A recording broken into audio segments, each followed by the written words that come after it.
Good evening. I'm Enarida Lord and welcome to Churikua.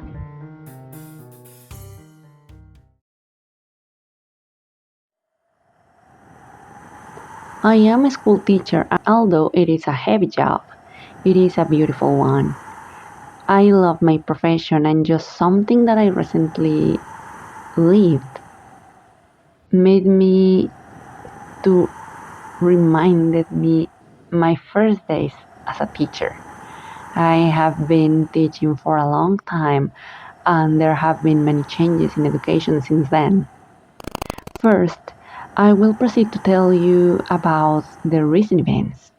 This was relatively recently. Nowadays, classes ended at 4 p.m.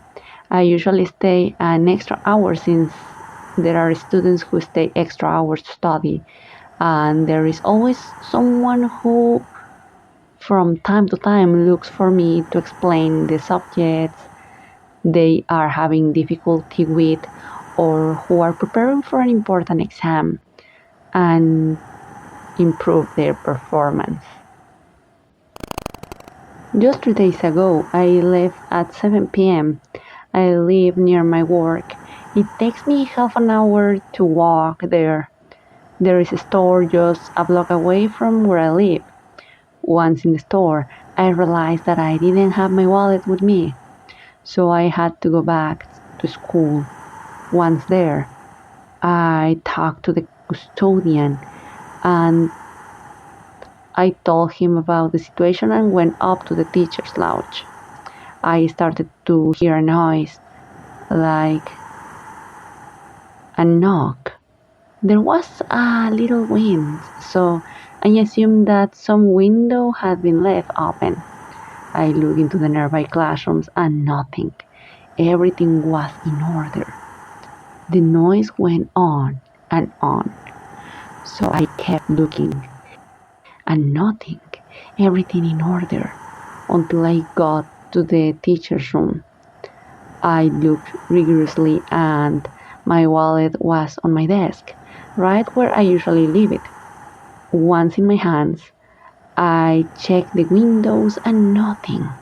Everything in order. I kept hearing noise. I kept checking. Since the noise was getting louder and louder, and right there was the door of the roof, which was closed, and there was the noise. It was a student with a shabby, dirty uniform, and she was walking bent over with her head on the floor, and every time she went down each step, she let her head fall, which shook as it fell with such a clatter that it seemed that she did not care or what she had a broken neck. I covered my mouth so as not to scream, and she kept going down slowly. But as I turned around and tried to leave, I hit a gum, and my briefcase hitting it made such a loud noise that I got her attention, and she went down faster and faster. I hit every chance, and I got and here, Kong, Kong, not here. I hit again, and then I hear, Kong, Kong, not here. I went down to another floor, and she shouted, Kong, Kong, not here. I finally arrived at the entrance of the building. The man was waiting for me there. He asked me, Professor, you took too long. Are you alright? Yes, I'm fine, I said dryly. I was worried. You took too long. Did you find your wallet? That's right. Sorry for the delay. It took me some work to find it. I'm glad to hear that.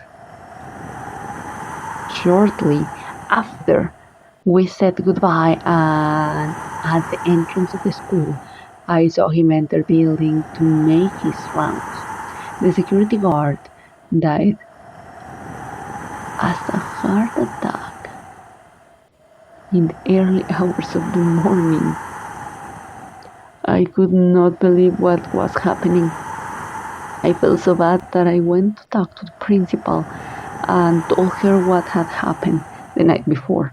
She was honest with me and told me that she believed in that legend, but that several security guards claimed to have seen or heard it. Even said that they resigned shortly after they were in charge, but that it was such a strong scare that caused him to have a heart attack, or at least that was what the doctors had informed her as a possibility. Why did it remind me of my... Because since I remembered, it was said that there was a ghost haunting the school. The much acclaimed legend of the ghost Kong. The very acclaimed legend of the Kong ghost, a ghost who died in an unfortunate supposed accident. It was said to be a student or sometimes a pupil who, after dying and the classes were over, was found dead the next day, as if she had fallen from the rooftop. It is said that she could not resist the pressure of being the best in the class, since she let herself from all distractions that might detract from her studies. The pressure caused her to commit suicide.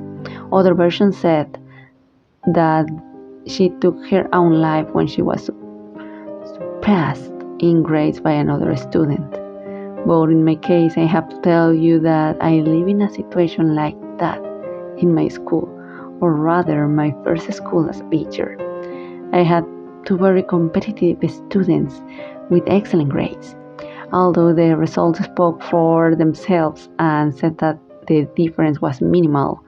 For them, it was abysmal. Both would stay late many times. I would leave along with other teachers and they would continue studying. In that time, it was common that the schools closed at 8 p.m. or later. Until the following week, we found the student dead. At first, we thought she had committed suicide after the grief and all that her death entailed. We went on with our daily lives. Until that time, only outstanding student appeared outside the school repeating, Kong, not here, Kong, not here, Kong, not here, Kong, here. When I ran into her in the building, she was still repeating. I ran out to help and just a short time later, she was dead in the bathroom. The situation tore me apart. It took me a while to recover, and now I remembered all that. I called in sick. And now, as long as I stay in this school, I am sorry for my students, but I will not be leaving so late again.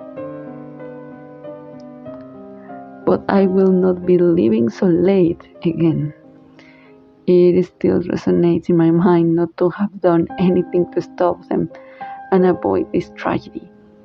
As the teacher of both, and now that she found the chance, sure comes to remind me that soon, once again, I will hear Kong